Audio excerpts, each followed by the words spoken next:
Hai semua, assalamualaikum. Di video kali ini aku mau bikin serabi Solo yang lembut, bersarang, gurih, dan pastinya enak banget. Ini cocok banget untuk ide jualan, nggak perlu pakai wajan khusus serabi, tapi hasilnya cantik banget ya. Nah, mau tahu gimana cara aku buatnya? Simak terus videonya sampai akhir.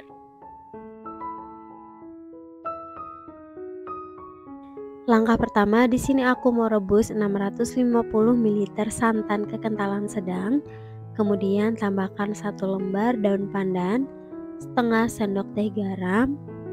Lalu ini mau aku rebus di api sedang cenderung kecil sambil terus diaduk sampai santannya matang dan mendidih.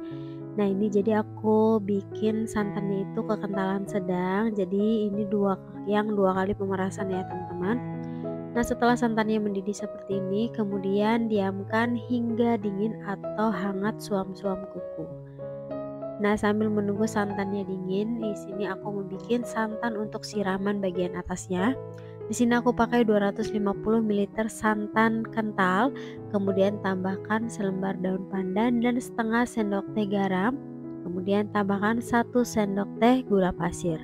Lalu ini dimasak menggunakan api sedang cenderung kecil sambil terus diaduk sampai santannya matang atau mendidih. Jadi ini aku dapatkan santan dari 1 butir kelapa. Ini untuk perasan pertama ya.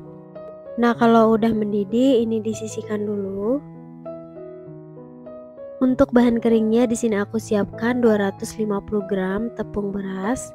Kemudian tambahkan 1 sendok makan tepung tapioka. Lalu tambahkan 110 gram gula pasir. Dan yang terakhir tambahkan 1 sendok teh ragi instan atau sekitar 4 gram. Kemudian ini diaduk sampai tercampur rata dulu. Kalau sudah tercampur rata, di sini aku mau masukkan santan yang tadi sudah kita rebus. Ini yang santan untuk kekentalan sedang ya teman-teman. Masukkan santannya secara bertahap sambil terus diaduk sampai tidak ada tepung yang menggumpal. Nah, kalau sudah tercampur rata seperti ini, kemudian tambahkan 1 butir telur. Telurnya mau aku kocok lepas terlebih dahulu ya.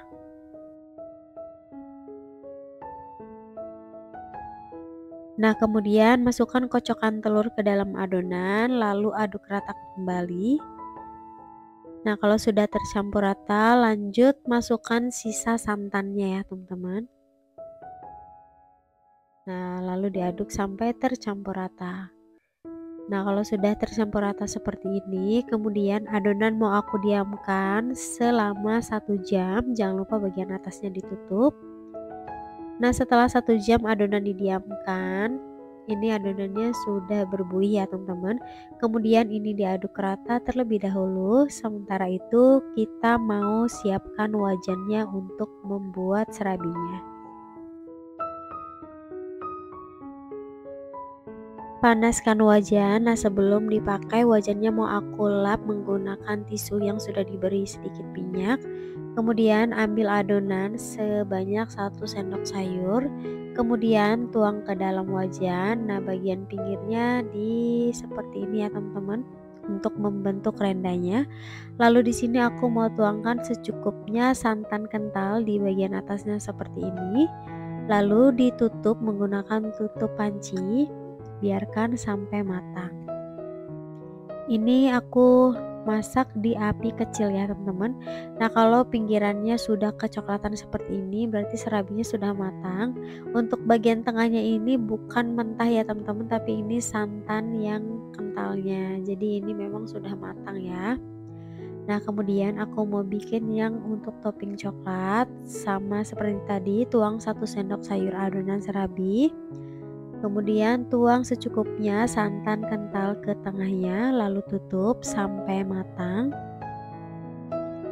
Nah, kalau sudah sedikit kecoklatan bagian pinggirnya, di sini aku mau tabur menggunakan meses.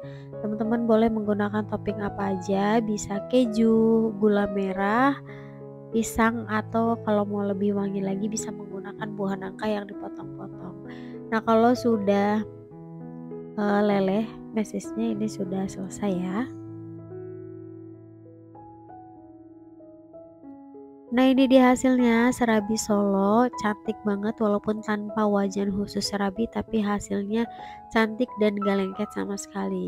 Nah untuk pengemasannya, ambil satu buah serabi, kemudian gulung. Ini gulung harus sudah dalam keadaan serabinya benar-benar dingin ya, karena kalau serabinya masih panas, bagian pinggir atau bagian rendahnya itu masih kaku. Nah ini tinggal diberi solasi seperti ini dan diberi stiker thank you itu untuk mempercantik. Kalau teman-teman mau ditambahkan dengan plastik juga boleh banget ya. Tuh hasilnya seperti ini. Untuk satu resep ini menghasilkan 27 pieces, lumayan banyak ya teman-teman. Nah ini teksturnya lentur seperti ini, gurih banget dan ini lembut banget ya, jadi ini berasa banget santannya teman-teman. Nah, buat teman-teman yang suka dengan video aku, jangan lupa like, comment, dan subscribe. Terima kasih. Assalamualaikum warahmatullahi wabarakatuh.